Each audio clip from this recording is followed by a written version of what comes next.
안녕하세요, 내판들 재테크하는 아내 구채입니다. 오늘은 전세계약 주의사항, 그 중에서도 집주인이 법인일 때 어떻게 계약해야 되는지에 대해서 알려드릴게요. 자, 몇 년 전까지만 해도 전세를 구할 때 법인 매물이 그렇게 많지 않았어요. 근데 최근 몇 년간 부동산 법인 투자가 크게 늘면서 요새는 개인 매물 말고도 법인 전세 매물이 꽤 많아졌습니다. 법인 매물의 장점은 시세보다 비교적 저렴하다는 거예요. 매년 6월 1일을 기준으로 재산세가 부과되기 때문에 5월 안에 잔금을 치러서 세금을 아끼려는 법인들이 많습니다. 그래서 매해 2월에서 5월 시즌에는 시세보다 조금 저렴한 가격으로 전세가 나오고 있습니다. 제가 최근에 비규제 지역 투자를 하려고 부동산 매매가랑 전세가를 모니터링하고 있거든요. 근데 유난히 전세가가 낮은 물건들이 있어요.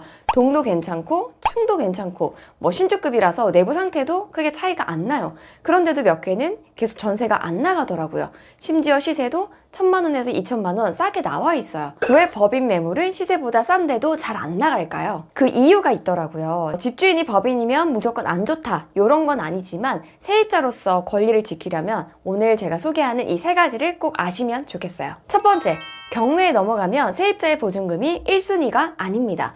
만약 개인이 파산하거나 사업이 잘못됐을 때 집이 경매에 넘어가면 배당이라는 걸 하는데요. 이 배당은 낙찰된 금액으로 채권자들에게 나눠주는 거예요. 가장 1순위는 경매 집행비용, 그리고 두 번째 세금, 그 다음이 세입자의 보증금입니다. 세입자가 전입신고와 확정일자를 잘 받아놨다면 경매에 넘어가도 내 보증금을 지킬 수 있어요. 근데 법인 소유의 부동산일 경우에는 세입자의 보증금보다 우선하는 게 바로 회사 직원들의 월급과 퇴직금입니다. 만약 법인 규모가 꽤 되고 직원 수가 많은데 집이 경매에 넘어갔다? 그럼 최근 3개월치 월급과 최근 3년의 퇴직금을 먼저 배당하고 나머지에서 세입자의 보증금을 배당합니다. 그러니까 잘못하면 내 보증금 일부를 받지 못하거나 혹은 전부를 잃을 수도 있다는 겁니다. 만약 낙찰가가 5억 원인데 내 보증금은 4억이에요. 근데 세금 나가고 직원들 급여로 약 2억 원 정도가 나갔다. 그럼 내 보증금은 3억만 받는 겁니다. 1억 원이 날아가는 거예요. 1인 법인의 경우에는 사실상 개인과 다름없기 때문에 이런 리스크는 줄어들게 됩니다. 물론 실제 경매에 붙여진 물건은 법인보다 개인 물건이 훨씬 많습니다만 그래도 이 정도 상식은 알고 있어야 됩니다. 두 번째는 전세자금 대출이 안 나올 수 있다는 겁니다.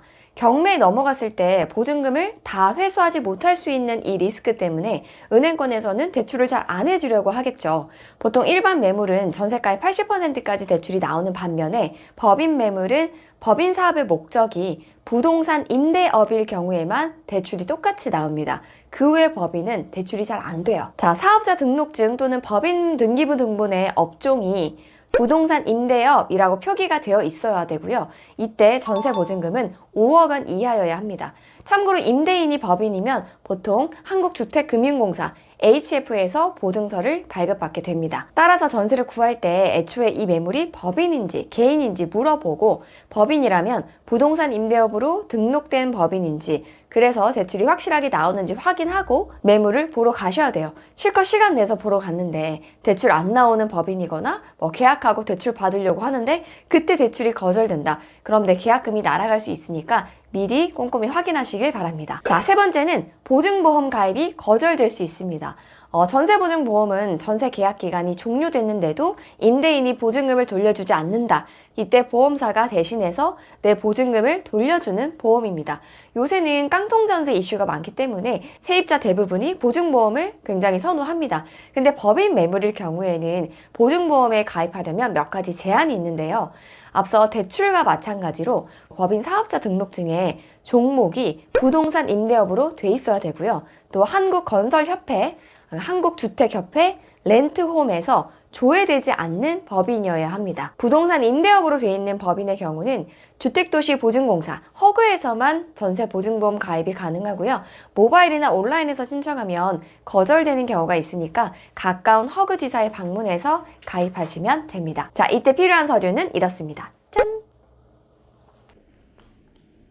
자, 마지막으로 법인과 전세 계약을 이제 하게 됐어요. 이럴 때 어떤 사항을 주의를 해야 될까요? 법인은 사람이 아닌 법률상 부여된 인격체이기 때문에 법인 대표자랑 직접 계약을 해야 합니다. 법인 등기부 등본에서 대표자를 확인할 수 있고요. 계약서 도장을 찍을 때도 법인 도장, 쾅, 대표자 도장, 쾅, 둘 다 있으면 좋습니다. 법인 규모가 클 경우에는 직원이 대신 계약하러 올 경우도 있는데요. 이때는 위임장을 반드시 확인해야 되고요. 법인 인감증명서, 직원 재직증명서를 꼭 확인하셔야 됩니다. 계약금을 이체할 때도 법인 명의 계좌에 입금을 하시면 돼요. 만약에 경우를 대비해서 특이하게 이 집에 문제가 생겼을 경우 대표이사가 연대 책임을 진다라는 내용이 들어가면 더 좋습니다. 오늘은 집주인이 법인일 때 전세계약 주의사항에 대해 알아봤습니다. 법인 매물이 무조건 안 좋은 건 아니에요. 몇 가지만 잘 체크하시면 오히려 시세보다 저렴하게 전세를 구할 수 있는 거니까 꼼꼼하게 따져보시기 바랍니다. 제가 오늘 준비한 영상은 여기까지고요. 다음에 또 만나요. 내 팬들 안녕!